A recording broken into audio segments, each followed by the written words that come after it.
எல்லோருக்கும் வணக்கம். இன்னைக்கு முள்ளு கத்திரிக்காய் சிக்கன் போட்டு மிளகு தொக்கு செய்யலாங்க. வாங்க எப்படி செய்யலாம் பார்க்கலாம். முள்ளு கத்திரிக்காய் தாங்க எடுக்கணும். இதுக்கு அதாங்க நல்லா இருக்கும், விதெல்லாம் இல்லாமல் நல்லா சதையாக இருக்கும். முள்ளு கத்திரிக்காவை க்ளீன் பண்ணி எடுத்துக்கலாங்க. இப்போ பாருங்கள், விதெல்லாம் அவ்வளோவா இருக்காதுங்க. இந்த கத்திரிக்காவை இந்த மாதிரி இந்த சைடில் இருந்து இது மாதிரி கட் பண்ணிக்கோங்க. இந்த மாதிரி எடுத்துட்டா பிரியாது, நல்லாவும் இருக்கும், க்ளீனாக இருக்கும். பாருங்கள், சிக்கன் நான் அரை கிலோ எடுத்திருக்கேன். அது க்ளீன் பண்ணி வச்சுருக்கேன். இப்போது அந்த மசாலா செய்யறதுக்கு முதல்ல மிளகு, சீரகம், சோம்பு இது மூணும் வறுத்து எடுத்துப்போங்க. இப்போ கேஸ் பற்ற வச்சுருவோம். கடாய் சிம்மில் வச்சுட்டு நல்லா பொன்னிறமாக வறுத்து எடுத்துக்கலாங்க. இது லாஸ்ட்டாக நம்ம இந்த மசாலா செய்யும்போது பொடி பண்ணி தூவி இறக்கிறதுக்கு தாங்க. இது நல்ல வாசமாக இருக்கும். நல்லா பொரியுது பாருங்கள். இப்போ நல்லா செவந்துருச்சு. இப்போ பொடி பண்ணி எடுத்துக்கலாங்க. அப்படி கொறுப்பாக கொஞ்சம் பொடி பண்ணி எடுத்தாச்சு. ஒரு கடாய் வச்சுருவோம். எண்ணெய் ஊற்றிடலாங்க. எண்ணெய் விட்டுருங்க. இப்போ வெங்காயம், சின்ன வெங்காயம் சேர்த்துக்கங்க. பொடியை கட் பண்ணி வச்சுருக்கேன். நல்லா செவந்து வரட்டுங்க. வெங்காயம் நல்லா பாதி செவந்துருச்சுங்க. இப்போ இஞ்சி பூண்டு பேஸ்ட்டு 1 ஸ்பூன் சேர்த்துருவோம்.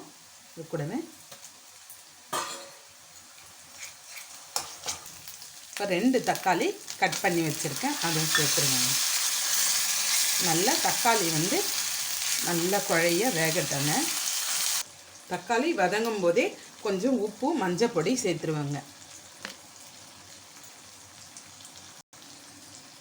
உப்பு சேர்த்துட்டு இப்போ கத்திரிக்காய் கட் பண்ணி வச்சுருக்க கத்திரிக்காயும் கூட சேர்த்து நல்லா வதக்கி விட்டுருவோங்க. நம்ம தண்ணியே ஊற்ற வேண்டாங்க, இதிலையே நல்லா வதங்கிடும். சிக்கனும் கூட போட்டு வதக்கும்போது அதில் இருக்க தண்ணியே போதுங்க. இப்போது சிக்கன் சேர்த்துருவாங்க. சிக்கன் நல்லா சுத்தமாக க்ளீன் பண்ணி எடுத்துருக்கேன், அதுவும் போட்டுருவோங்க.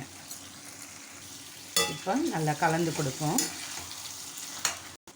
வீட்டில் அரைச்ச குழம்பு மிளகாய்த்தூள் 1 ஸ்பூன் சேர்த்துக்கிறாங்க. கரம் மசாலா 1 ஸ்பூனுங்க. இப்போ நல்லா ஒரு ஸ்பூன் காஷ்மீரி சில்லி பவுடர் சேர்த்துக்க. நல்லா கலந்து கொடுங்க. ஒரு மூடி போட்டு மூடி விட்டுருவாங்க. கலந்து கொடுத்து நல்லா 10 நிமிஷம் ஆகட்டங்க. அப்புறமா திறந்து பார்க்கலாம். இப்போ திறந்து பார்க்கலாங்க. இந்த தூள் பண்ணி வச்சுருக்க இந்த மசாலாவை மேலே தூவிடுங்க. இப்போ கலந்து கொடுத்து கருவேப்பிலை போட்டு கொத்தமல்லி போட்டு இறக்கிடலாங்க. நல்லா சிம்மிலே வச்சு பண்ணுங்கள், அடி பிடிக்காமல் வரும். இல்லை நான்ஸ்டிக் இருந்துச்சிங்கன்னா ஹேண்டில் பண்ணால் உங்களுக்கு இன்னும் நல்லா வருங்க.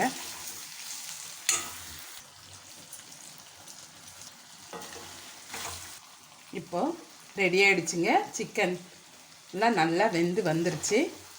இப்போ கேஸ் ஆஃப் பண்ணிடுவோங்க.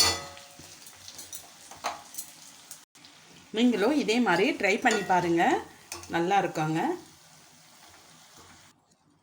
உங்களுக்கு இந்த வீடியோ பிடிச்சிருந்தா லைக் பண்ணுங்கள், ஷேர் பண்ணுங்கள், கமெண்ட் பண்ணுங்கள், மறக்காமல் சப்ஸ்கிரைப் பண்ணுங்கள்.